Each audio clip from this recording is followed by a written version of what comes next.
Good afternoon, everyone. My name is Ryan McDonald. I lead Needham's EdTech research efforts here at the firm. Thank you all for joining us today for this virtual fireside chat between myself and Coursera CEO Greg Hart. We've got about 40 minutes to go through a wide variety of topics around the business and outlook and product strategy and all the good stuff. And so we'll be jumping into that. But if you do have questions for Greg, you can send me an email, rmcdonald@needhamco.com, and we'll save a few minutes at the end to get those asked and answered. But with that, we'll jump right in. And Greg, thank you so much for joining us today. Thank you very much, Ryan. It's a pleasure to be here. Awesome. Excited for the conversation. Absolutely, me as well. So since stepping into the role in this past February, why don't you sort of give investors sort of a overview of sort of what surprised you most about Coursera and the education industry more broadly? And, are there certain aspects that give you reinforcement to your conviction in the opportunity when you join the company? Great question. Maybe I'll start just by talking a little bit about what attracted me to Coursera, because I think it's relevant to your question. And part of it is that I saw a lot of, even though I'd never worked in ed tech, I saw a lot of similarities between the experience that I had and the business challenges that Coursera was facing, and the opportunity to do a better job of serving the customer through a lot of techniques and experience that I had exposure to. So my background is rooted in building and scaling technology-driven solutions for customer problems that serve tens, if not hundreds of millions of customers, depending on the product and the prior point in my career. And so while I think higher ed is a new sector, I think a lot of the customer problems that we are trying to solve at Coursera have a lot of similarities to things I've done in the past in my time at Amazon. And so the approach that we took at Amazon was to try and always focus on the customer and famously work backwards from that to try and figure out a better way to deliver a service or a solution for that customer through technology. And I think that same principle really applies here at Coursera. And so our customers, our learners, are seeking really flexible, trusted, and job-relevant education. And they are doing that to drive growth in their career. 86% of the learners who come to Coursera are coming to advance their career. And I think we have an opportunity to help them do a better job of finding the right content to help them accomplish their career goals, and then also helping them go through that experience in a way that delivers them a tangible skill they can take into the workforce. And then when I think about our other customer sets, both our university and industry content creator partners, they obviously are the ones who enable that learning for our end consumers and for our enterprise partners for that matter as well. So they share that same goal, and they're all using our platform to take their world-class content to market, if you will, and deliver personalized learning at a global scale. And I think that there's a huge opportunity to continue to leverage AI to transform that experience. So in the same way that AI is transforming jobs far faster than educational systems can adapt, it also provides a opportunity and a tool that we can use to evolve our learning experience and everything that we do to help our learners achieve those career outcomes through things like Coursera Coach, our AI-driven tutor, through Course Builder, which helps our university and industry partners create content much more quickly and in a way that's much more aligned with the outcomes that our learners want to achieve as well. And so I think there's a real opportunity to continue to take skills that I might have developed and applied in the past at Amazon and apply them within the educational technology space. And then finally, I just think that Coursera is incredibly well positioned to continue to transform the online education space. So we have been a pioneer in that space since our very beginning, with Andrew and Daphne co-founding the company out of the MOOC movement that they were pioneers in themselves. And now we've seen that grow to 191 million registered learners around the world, fantastic content, an AI-enabled platform, and then, of course, a very healthy balance sheet. All of those are incredible assets that I think we can use to continue to evolve our leadership position within the space. Yeah, that's well said. Yeah, I mean, look, learning is lifelong, and the great thing about education is content is never static. As innovation comes, you need require new content for that, and clearly the business is in a really great position to sort of help foster that continued learning and innovation. Maybe sticking on sort of, let's call it management changes. The company obviously is currently going through a CFO change, and Mike Foley was announced last week as the interim CFO. Can you just talk about the decision to bring in an interim CFO from, I guess you want to call it outside the day-to-day, operations of the company? And, is Mike being considered for the permanent role? And maybe just provide a bit of an update on the search process or sort of the rationale around that. Sure. So, obviously, as you and your listeners all know, Ken stepped down as our CFO at the end of October after 5.5 years with Coursera. Very grateful for Ken's help as I, got to know the company and the space. And with that transition, obviously, the CFO role is such a critical one for us as a public company. And I want to make sure that we are approaching that with the right mix of urgency and discipline. And so I want to make sure that we have the time to take a very thoughtful approach to that search to find the right candidate. Mhm. In the meantime, obviously, we announced Mike Foley as our interim CFO. One of the reasons for that is number one, Mike's a phenomenal leader. He has over 2 decades of finance and operational leadership in global tech and in media. He has a proven track record of scaling companies through rapid growth and transformation. And his prior roles include a really interesting mix of different finance and operational experience at various different companies that I think can be very helpful for us in this interim period. And so I believe that he can help us continue to make progress. Like we can't afford to, and nor certainly would I settle for pausing progress in critical areas while we search for a full-time CFO. And so he can help us keep advancing the ball forward in the meantime while we continue with the search. That search remains underway. I am very focused on candidates with public company CFO experience and strong operational leadership. And as with the other roles that I brought into my leadership team this year. So Chief Product Officer, Chief Data Officer, Anthony Salcido, who we just announced as our enterprise GM. I am extremely interested in finding leaders that can round out and elevate the skill set of our entire executive team. And so that's the approach that we're taking. I'm confident that we'll find the right leader who's motivated by our mission, but Mhm. also ready to help build on the momentum we've demonstrated so far this year. That's great. That's great. Greg, in your tenure thus far as CEO, you've made a number of adjustments across the business. Can you talk about what areas you're emphasizing in terms of investment heading into 26? And how do you think about the right balance of sort of growth versus margin expansion, for the business moving forward? Well, first of all, I've been really pleased with the fact that we are starting to execute with both renewed focus and at a faster pace. And so, I joined in February, as you mentioned. We, provided our first guide for the full year 2026 following our Q1 results. And at that time, we were guiding on the revenue side to $720 to $730 million, so 4% year-over-year growth at the midpoint. And in keeping with the annual EBITDA margin percentage guidance that the company has provided in years past, we provided a annual EBITDA margin of 7% on that call in April. And since then, we've had so we grew it, in Q1 at 6% year over year, which was basically the same growth rate that we had grown at in Q4 of last year. And then in Q2, we grew at a 10% rate, and we increased our guide on the EBITDA side.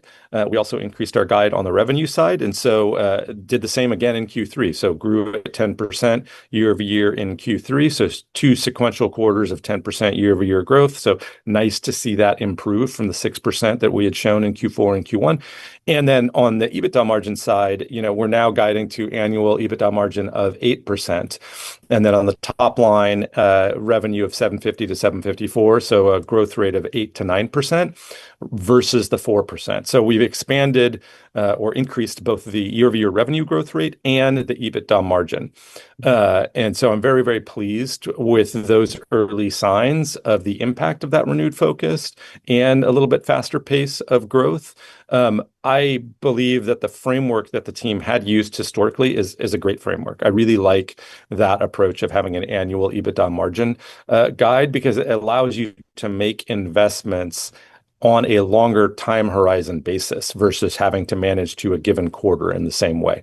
And I think that drives the right longer term outcomes for our product and for our business, and therefore for our shareholders as well. A few key growth areas that I've been very focused on to drive customer value. First and foremost, more rapid product innovation. We need to continue to accelerate our development cycles, to leverage AI and data to improve the learner experience and continuously enhance our capabilities across all areas of the platform. Second, a faster, more agile content engine. So content is the fuel of our business. We need to keep expanding our catalog of branded career-focused content. We now have more than 12,000 courses that increased at 44% year over year, which is our fastest rate of increase in content in 5 years. And then also continue to leverage our own IP. So we continue to create courses to fill in gaps in our platform and in our catalog, but also to use them as test beds for how to continue to improve the learning experience. And so continuing to double down on our content engine overall, so making it easier for our content partners to produce content, easier for us to ingest that, easier for us to optimize that in partnership with them, and then doing all of that in a very data-driven way. And then finally, continuing to improve our go-to-market and our funnel. So improving search, discovery, merchandising, while also optimizing our enterprise channels and continuing to recognize that on a regional basis, we have the ability to tailor content in a way that really works well for our learners, whether they're consumer learners or enterprise learners in a given region. And so I would say that, generally we're going to continue to focus on driving growth while continuing to deliver on our track record of improving profitability on an EBITDA margin basis annually year over year. Obviously, our Coursera produced content is one of the levers that we have, because there's favorable economics. And so there's a lot of benefits for us from a consumer and enterprise perspective, as well as a margin benefit. And then investing in multiple different opportunities to create and deliver more value within our product that really drive better engagement and therefore better conversion and retention of our learners throughout the funnel. And so I would say that the first priority remains continuing to focus on driving growth, because I believe that we are in the very early stages of a massive, massive opportunity at Coursera. There's never been a larger demand for learning than what AI is driving across the world right now.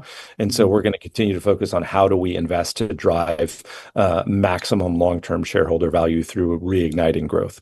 Yeah, no, there's plenty of great initiatives there, both on the product side and the go-to-market side.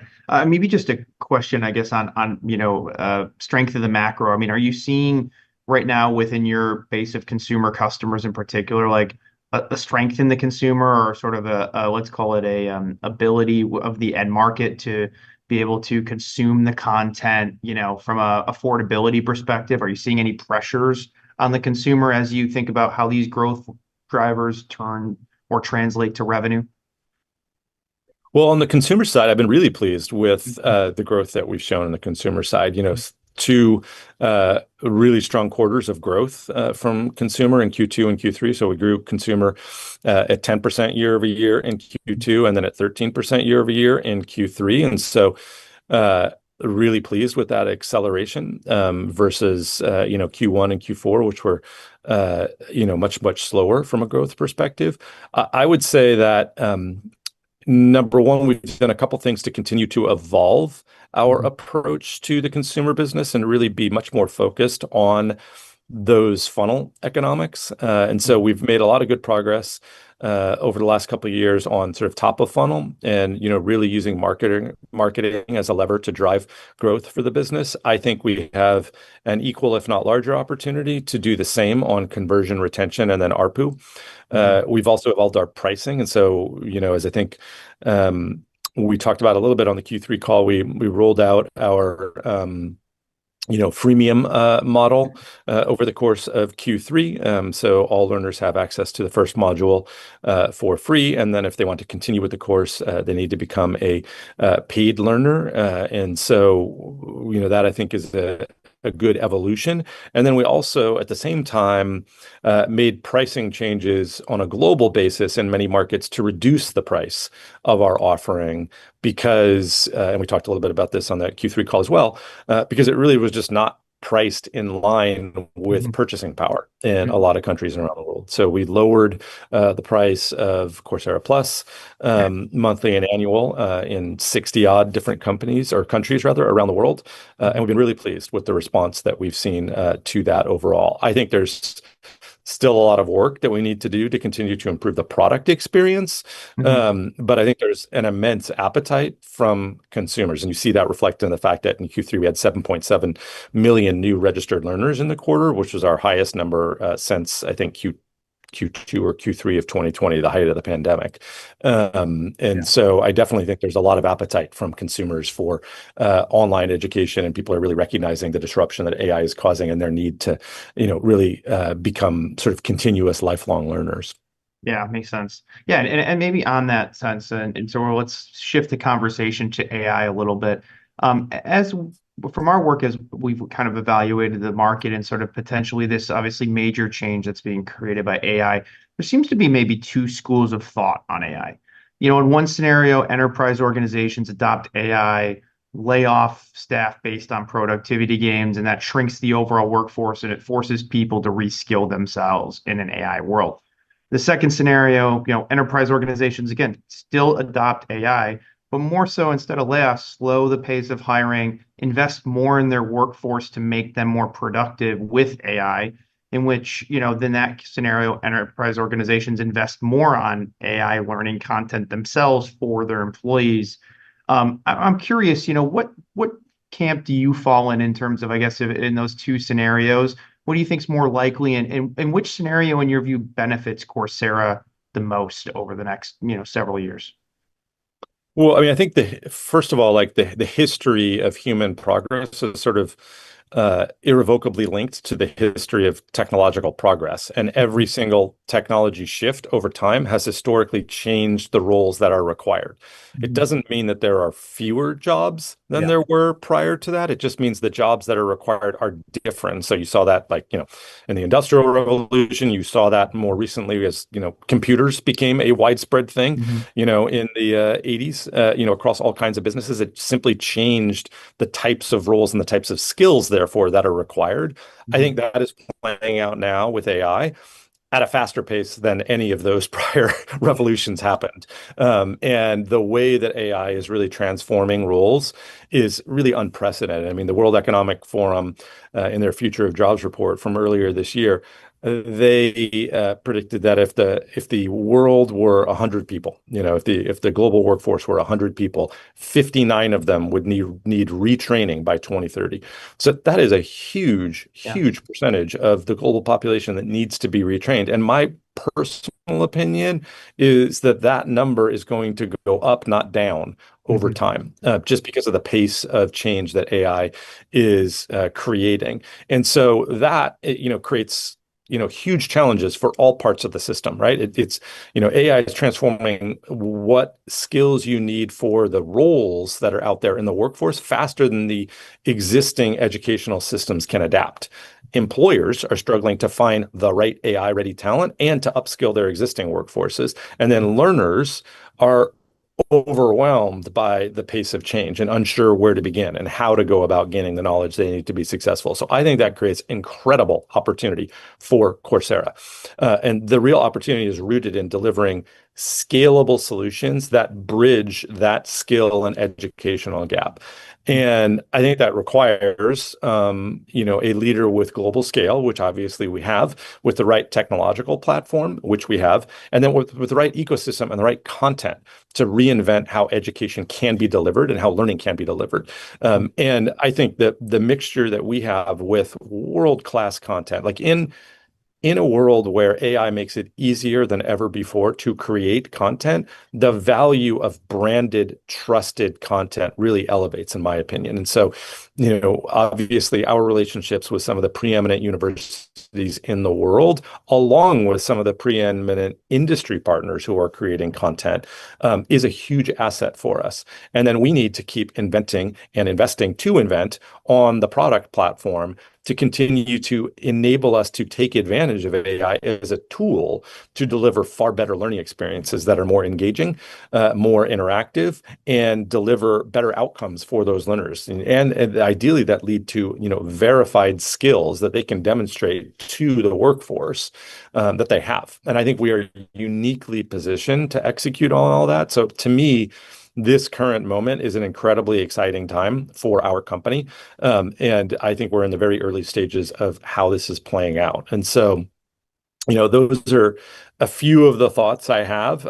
But my primary thought is we don't all yet fully understand or grok the extent of this transformation that we are going through. We are in such the early innings.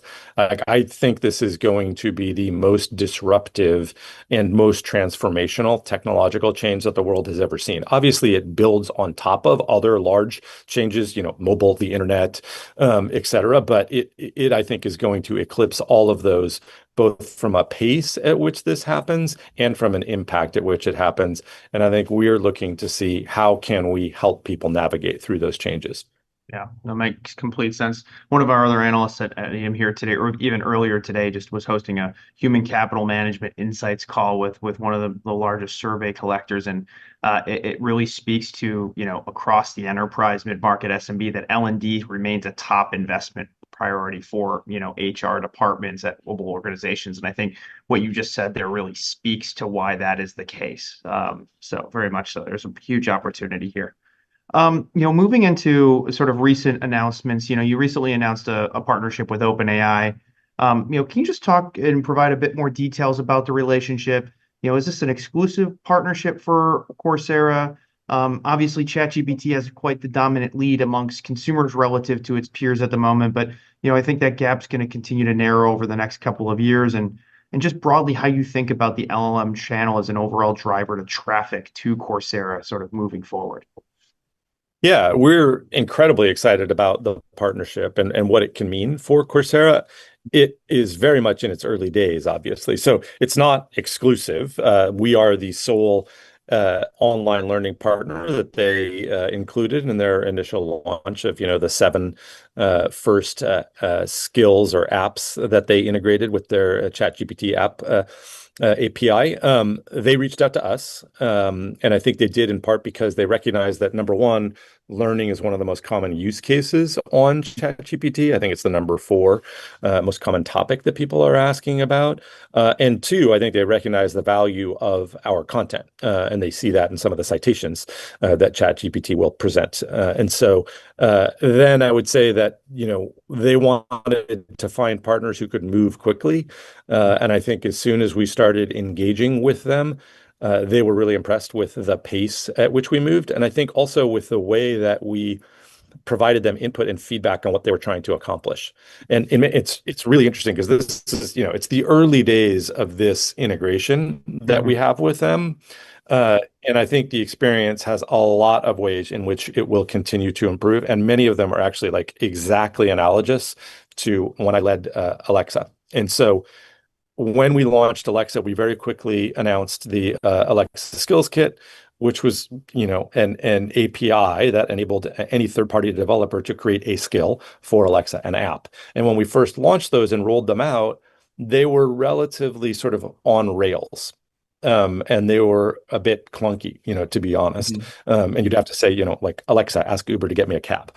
Alexa, ask Spotify to play X. And I would say that broadly is where this first instantiation with OpenAI is as well. It's still relatively an on-rails experience. And I think where it will become even more magical over time is when, and I know that they will solve this, given how quickly they develop things, it becomes even more contextual.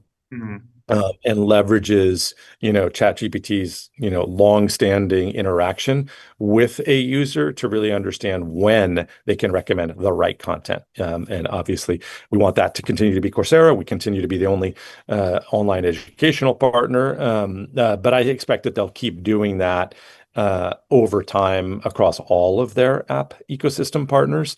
I think we also, we were founded obviously by two AI experts, Andrew Ng Mhm. and Daphne Kohler.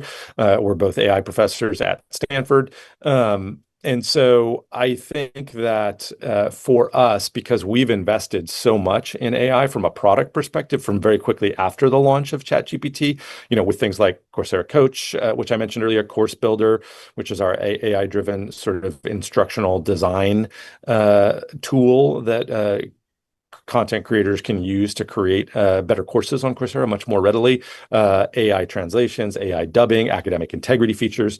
We are going to keep investing on our ends to improve the learning experience when the learner comes through to Coursera. In the same way, we are engaged in ongoing conversations with OpenAI about how they and us together are going to keep evolving that app experience to make it even better and even smoother. So I'm very excited for where this can go for us. And maybe just like the kind of the obligatory question here is like, because obviously these large language model companies have wanted as much content and data as they can to train their models over time. What protections can you put in place to sort of ensure or mitigate the risk of sort of disintermediation from, an OpenAI or some of these other LLMs out there, so they're, not taking your proprietary content at the end of the day? Yeah, well, I mean, through this specific integration, it's just a preview, so they don't have access to the entire course. Yeah. The user can ask questions within ChatGPT about, the course that gets surfaced, Mhm. but they can't actually consume the course. If they want to enroll in a course, they have to, come through to Coursera, and then they'll benefit from our AI features when they do that and the full learning experience. The preview video that's in line, in ChatGPT is, a short snippet Mhm. of the full learning experience. And they cannot train their models on our content. None of the LLMs can. Mhm.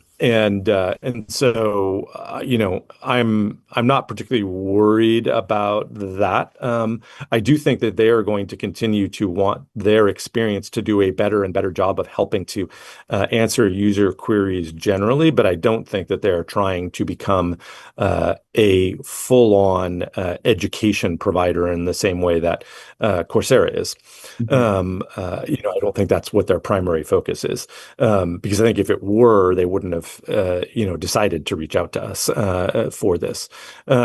So I would say that the value of the content that we provide, being trusted and verified and from name brand institutions, is absolutely a differentiator for us, and will help us continue to be both relevant and also a leader in this space on a go-forward basis. Makes sense. You also announced a different type of partnership with Anthropic recently. Can you just talk about sort of the value that bringing in another sort of LLM partner like Anthropic can have to your broader AI strategy and content strategy, and what should we expect in terms of sort of new content and learning experiences out of the partnership? Well, yeah, I mean, we're incredibly excited about the Anthropic partnership as well. Mhm. One of the things that is really interesting about it is we see this, this content is coming onto the platform at a time when AI and learning about AI is the most in-demand skill in our history. So we are seeing 14 enrollments per minute in Gen AI related content on Coursera. And that number, that's the average year to date in 2025. That number has gone up as the year has progressed. So if we were having this conversation in the spring, it would have been like 11 or 12 enrollments per minute year to date. And now we're at 14. And so if you looked at like a trailing 30 days, that number would be even higher than 14. And a year ago, it was 8. 2 years ago, it was 1. So we're just seeing this unbelievable rocket ship of interest in Gen AI learning generally. And so against that backdrop, who better to have create content for the platform than one of the world's preeminent AI research labs? And so we're thrilled to have Anthropic be on the platform. There are two aspects to the content they've created. So one is a specialization that's a more generalized specialization that has three courses in it. That specialization was created by Anthropic in concert with Advancing Women in Technology, AWIT. Mhm. And the goal of that is to really help learners of all experience levels build practical fluency for using AI in their daily work. And it's really meant at helping to level the playing field. And then we also offer 7 different modules in building with the Claude API. And so that is focused on teaching developers how to deploy Claude to build intelligent systems and streamline their workflows. So there are two sort of very different types of offerings. One is offered at people of all experience levels. The other is specifically targeted at developers who want to leverage Claude. I am really excited. Obviously, it's super early days Mhm. for those things, given that they just launched last week. But really excited to see how they perform and where that content relationship continues to go. Awesome. Maybe the last one on AI is sort of your use of AI internally to improve the learning experience. You've done this in another number of ways, but I thought one interesting example was sort of your AI dubbed courses. You mentioned on the third quarter call that AI dubbed courses are going to surpass 1,000 offerings in 5 different languages, by the end of this year. Can you just talk about what impact that's having on sort of course enrollments internationally, and how much room do you have for expansion into additional languages with these AI dubbed courses as you go into 26? Yeah, as background, we started years ago using AI before it was Gen AI. It was just, sort of machine translation to translate the text of our courses into other languages and to provide subtitles, for videos. Which is a step in the right direction. And now we have, more than 60% of our catalog is translated into 26 different languages. So more than half the world's population can now take courses in their native language, which is fantastic. But subtitling and text translation is not as effective as dubbing. And the beauty of AI dubbing is that the technology is now getting good enough that you don't have the feeling that you're like watching an old B movie that was dubbed. It actually, the lip movements are synced to the sounds. The accents are realistic and real, but they still have the voice of the instructor. And so it's really quite impressive. And so we have about 600 courses right now that have been dubbed into 5 different languages. And by the end of the year, we're going to have more than 1,000. We're going to keep expanding from there. And so right now, the languages are Spanish, French, German, Brazilian, Portuguese, and then we also have, I don't think quite all 1,000, but Indonesian as well, a number of courses. The impact is substantial in the sense that we see relative to dubbing. If you have the option to use dubbing, 91% of the people are picking dubbing over just translation. And then for translation, generally, the stats are really positive. And so 85% of our learners report benefits to learning in their preferred language. None of these are really surprising when you think about them. We see 22% faster course completions, and 59% of learners say that translations benefit their career. We haven't yet looked at the stats just because the number of courses is much smaller. So we don't have the stats on the dubbing specific pieces for those last 3 data points, but I would bet that it would actually be higher in each of those cases. I would say the main gate because my goal is over time that everything that we have available on Coursera is available in every language, both Mhm. text translated / subtitled and AI dubbed. Mm. The main barrier to achieving that is on the text translation side, it's really just cost and time. Mhm. And time is less the issue than cost. And so it's just making sure that we see the right return on doing that. On the dubbing side, the main barrier there is actually whether or not it's actually sufficiently high quality. Mhm. Because for dubbing, it's more complicated than just a text translation.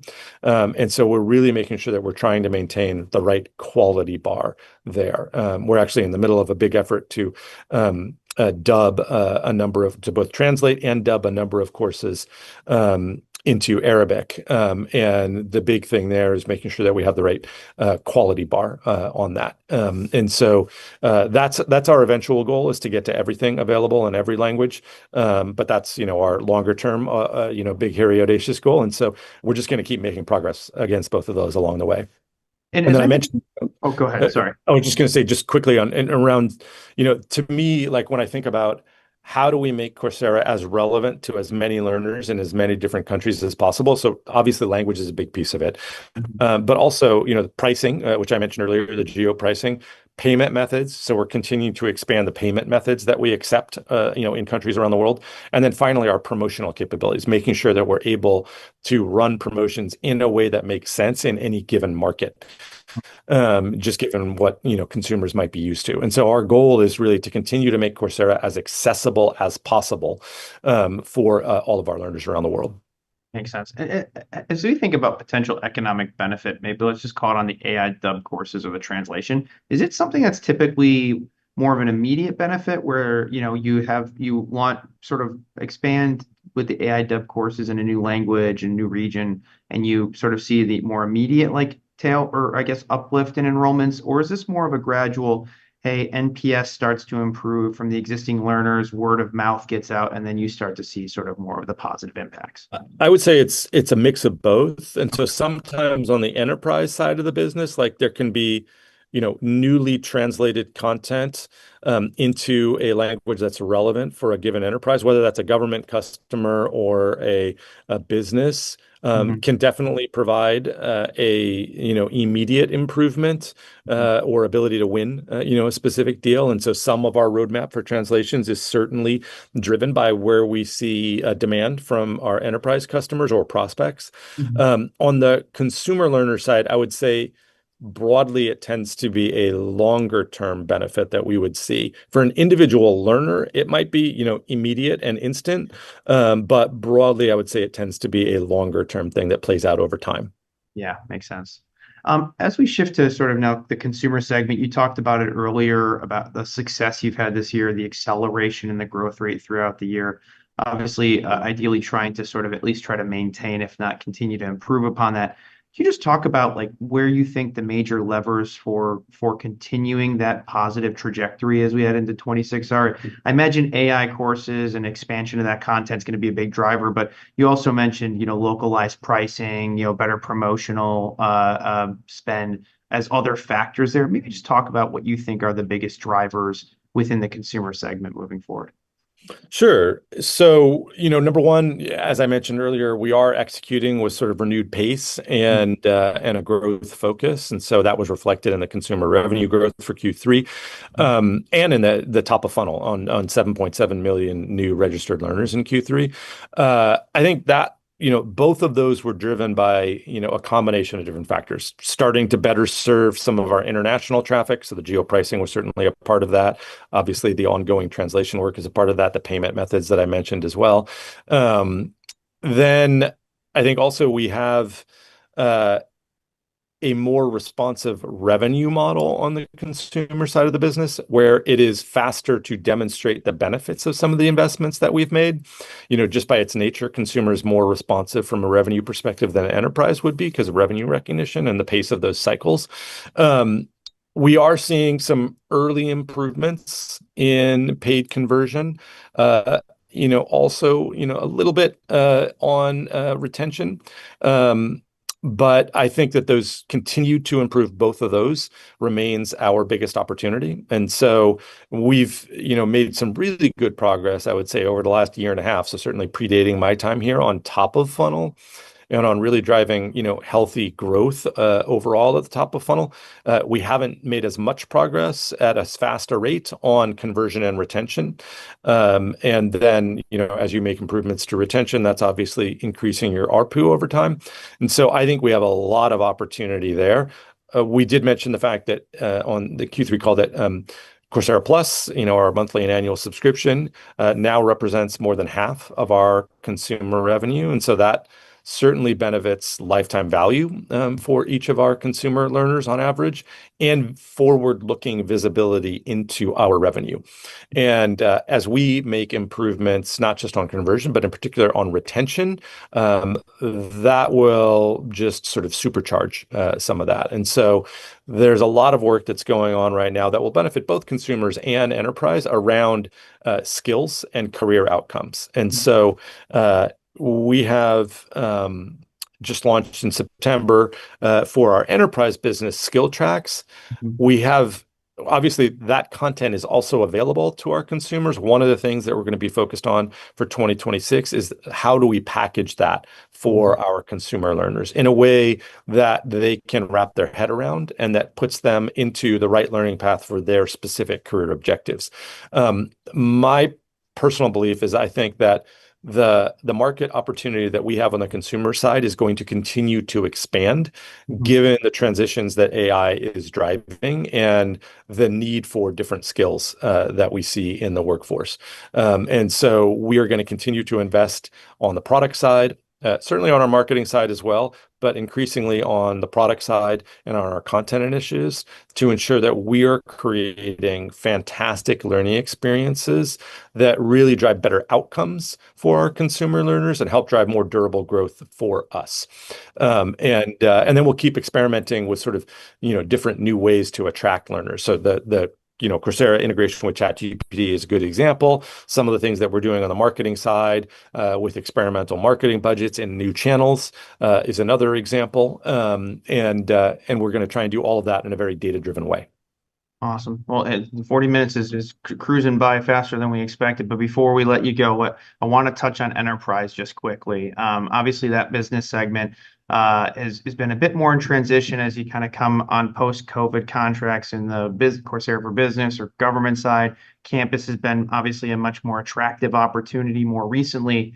Can you just talk about what your approach is to sort of re-accelerating or growth within that enterprise segment as we kind of move forward, and within those three buckets where you see the most opportunity in the near term to really drive growth?